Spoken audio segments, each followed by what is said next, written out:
Hello everyone, welcome back to my YouTube channel once again. आज हम करने वाले हैं ओबी में हम पढ़ने वाले हैं क्वालिटी ऑफ वर्क लाइफ। जी, मोटिवेशनल लीडरशिप की हमने ऑलमोस्ट और थ्योरीज कंप्लीट कर ली थी। जो मेरे पास नोट्स रेडी हैं मैं अपलोड करती चलूंगी। I know students are waiting for the lecture. चलिए हम करते हैं start. Quality of work life क्या है? क्वालिटी ऑफ वर्क लाइफ क्या है? आप नॉर्मल इस बात को समझिए।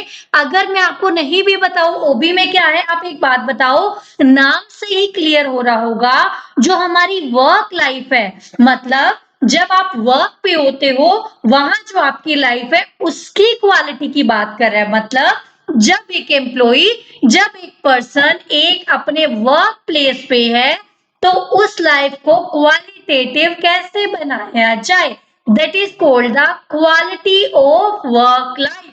चलिए मैं पहले की तरह आपके साथ पढ़ती चलूंगी एंड आपको समझाती चलूंगी।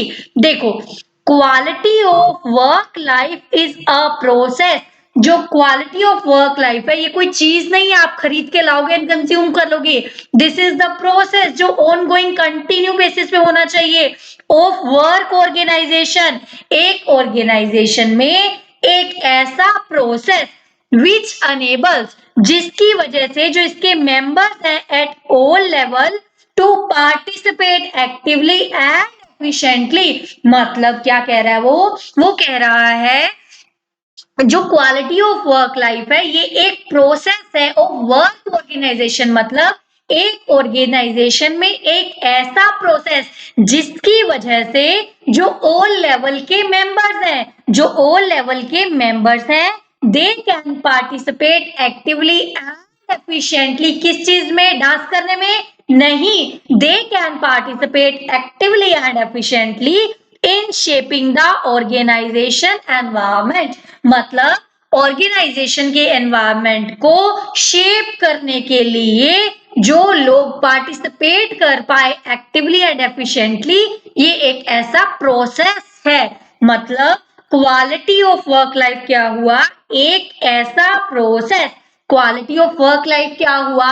एक प्रोसेस जिससे वर्क प्रोसेस किसका? वर्क ऑर्गेनाइजेशन का। मतलब उस ऑर्गेनाइजेशन का एक ऐसा प्रोसेस जिसकी वजह से all the members can participate actively and efficiently. किस चीज में? ऑर्गेनाइजेशन के एनवायरमेंट को अच्छा बनाने में। क्योंकि अल्टीमेटली हम किसकी बात कर रहे हैं?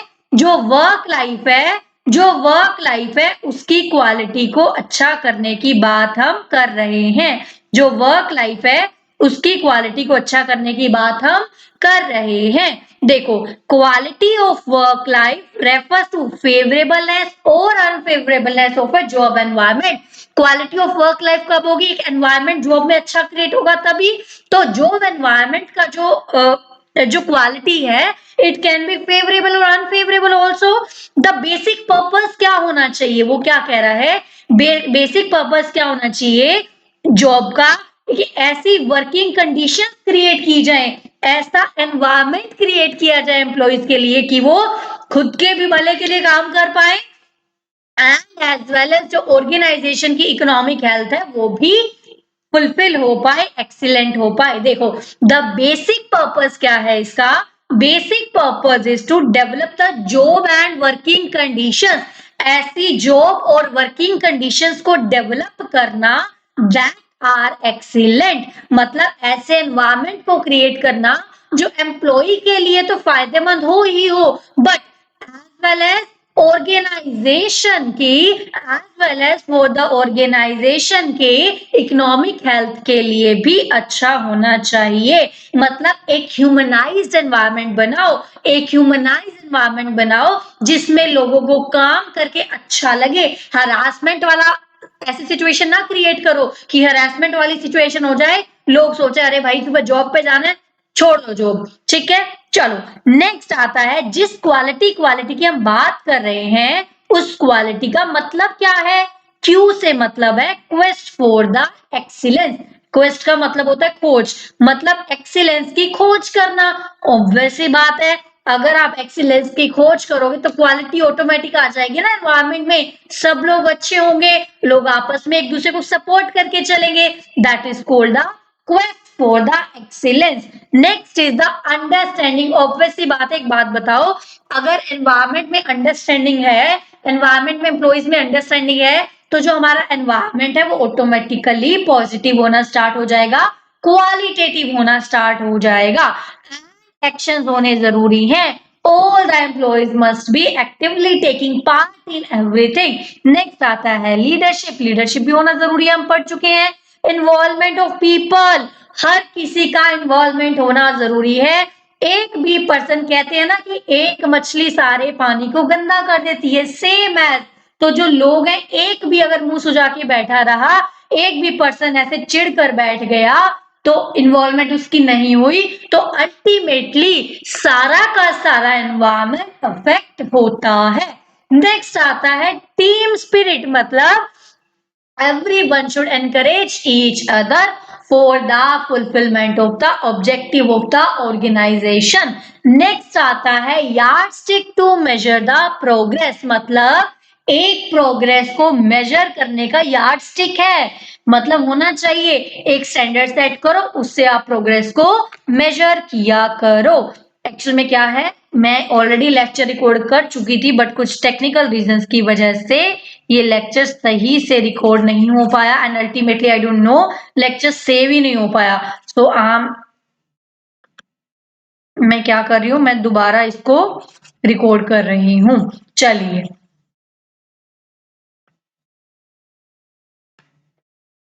it shows the quality of the relationship between the employees and the total working environment. Obvious सी बात है, तो ऑब्वियस सी बात है, वर्क लाइफ में क्वालिटी कब आ पाएगी, जब एम्प्लॉइज एंड पूरा आसपास का एनवायरनमेंट आपस में अच्छे रिलेशनशिप में, अच्छे टर्म्स में है। तो ये वही बात कर रहा है कि it shows the quality of the relationship between the employees and the total working environment. Next आता है क्वालिटी ऑफ वर्क लाइफ की डेफिनेशन क्या है। रिचर्ड एंड लॉय ने क्या बोला, quality of work life is the degree, degree मतलब up to what extent, degree मतलब किस हद तक, किस लेवल तक, क्वालिटी ऑफ वर्क लाइफ क्या है, up to what extent members of the organisation, जो ऑर्गेनाइजेशन के मेंबर्स हैं, are able to satisfy the important personal need, मतलब अप टू व्हाट एक्सटेंट, किस हद तक जो है, जो एम्प्लॉइज हैं अपनी वर्क लाइफ से एक्सपीरियंस ड्रॉ करके अपनी पर्सनल लाइफ की इंपॉर्टेंट पर्सनल नीड्स को फुलफिल कर पा रहे हैं, तभी तो क्वालिटी होगी ना।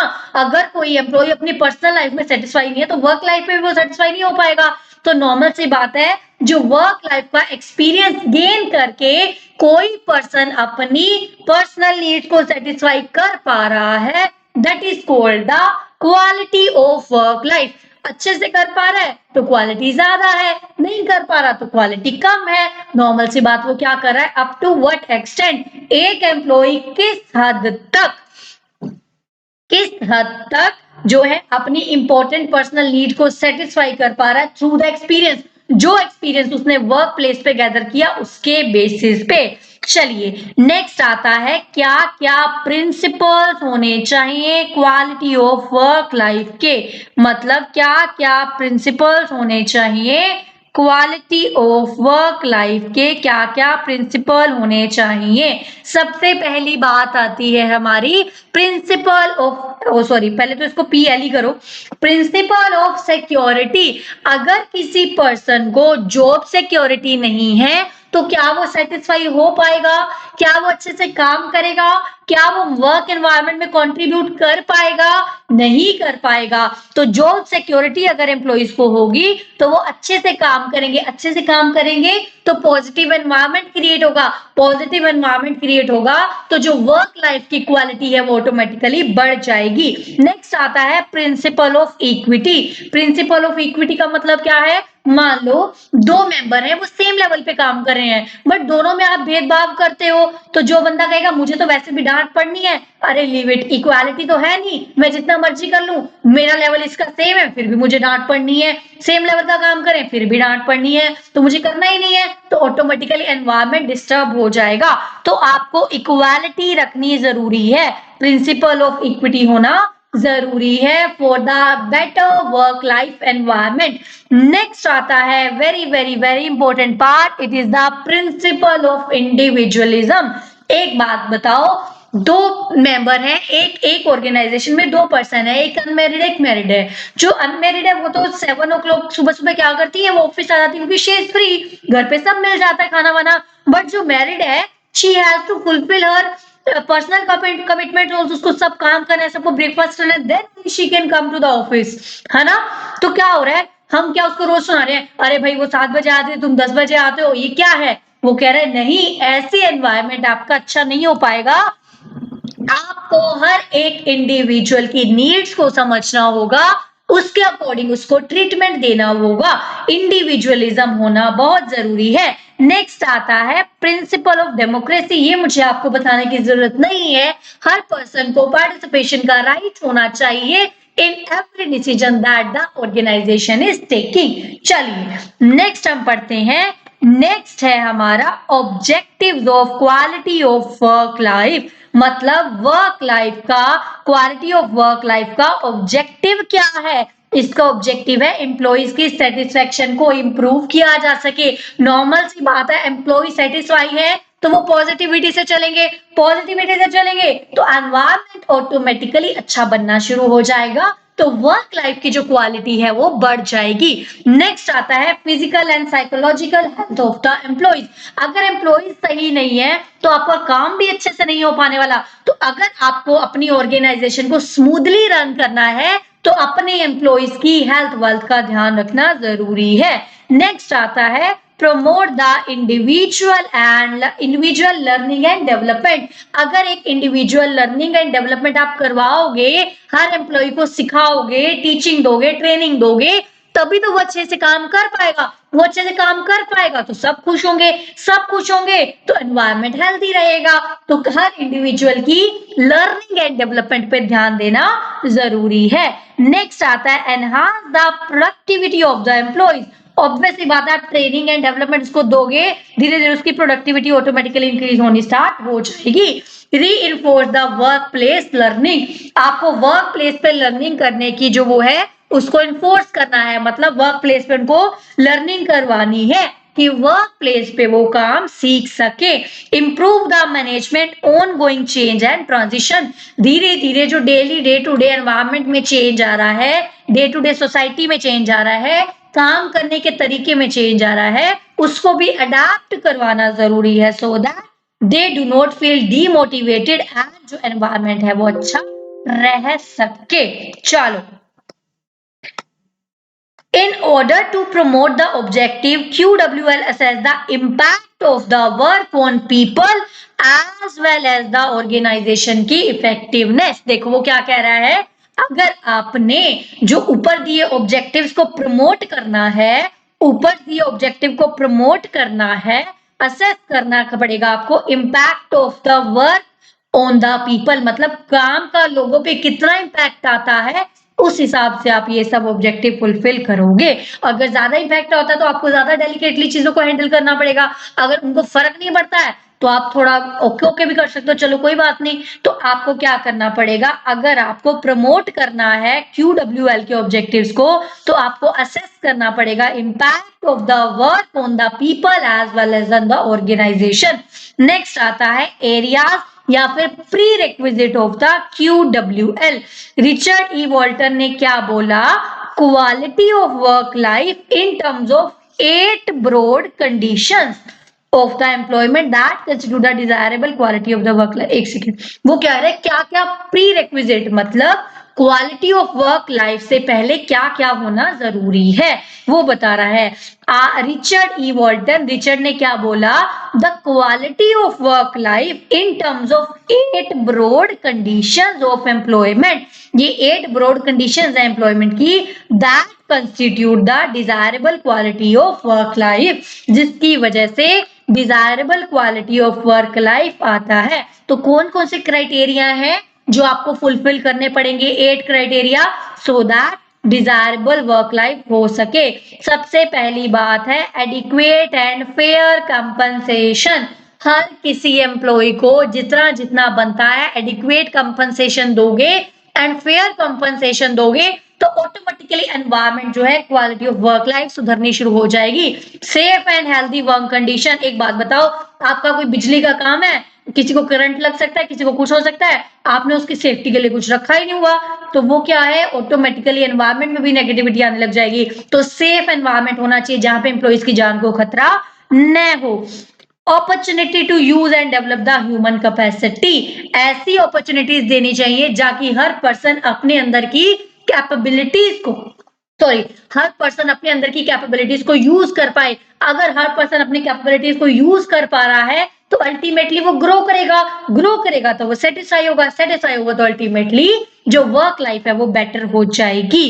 Opportunity for the career growth. Career की ग्रोथ की अपॉर्चुनिटी देनी चाहिए सो दैट उनको बार बार कहीं और जाने का मौका ना मिले, वो यहीं पे सेटिस्फाई और यहीं पे अच्छे से काम करना चाहे। नेक्स्ट आता है social integration in the workforce. Social integration in the workforce का मतलब क्या है? एक सोशल गैदरिंग कराओ सो दैट लोग आपस में बात कर पाए, उनको बहुत ज्यादा वो रिजिड एनवायरनमेंट ना लगे। अगर सोशल गैदरिंग होती रहेंगी, लोग आसपास की बात करेंगे, कुछ नॉलेज मिलेगी तो सब अच्छा अच्छा चलेगा, सब सेटिस्फाई होंगे तो वर्क लाइफ बेटर हो जाएगी। फिर आता है constitutionalism on the work organisation. Constitutionalism का मतलब क्या होता है? कुछ ऐसे रूल जिसकी वजह से पावर आती है गवर्नमेंट को। सेम एज वो कह रहा है ऐसा चीज होनी चाहिए कि सबको पावर मिले वर्क ऑर्गेनाइजेशन में काम करने की। Work and the quality of life अच्छी होनी चाहिए। क्वालिटी ऑफ लाइफ है जो उनकी अच्छी होनी चाहिए and special relevance of the work का जो है वो स्पेशल रेलेवेंस होना चाहिए। आप ऐसे ही नहीं कह रहे चल करना कर ले, नहीं करना ना कर, नो, वर्क को स्पेशल रेलेवेंस दिया जाना चाहिए। चलिए यहाँ पे ये हुआ हमारा आज का टॉपिक फिनिश। नेक्स्ट हम करेंगे नेक्स्ट लेक्चर में। Mention me in the comment section what you want कि मैं पहले थोड़े नोट्स प्रिपेयर कर लूं, then I should upload it like 40 minutes का लेक्चर जो होता है, या फिर आप लोग ये चाहते हैं चाहे मैं लेक्चर शॉर्ट अपलोड करूं बट आप लोगों को डेली ऑल्टरनेटिव पे चाहिए ही चाहिए। चलिए अगर आपको वीडियो अच्छी लगती है तो like the video, comment below if you are really liking it. If you have, in case you have any kind of doubt, you can mail me. I will definitely reply to you. Thank you so much guys. मिलते हैं next lecture में, तब तक के लिए bye bye.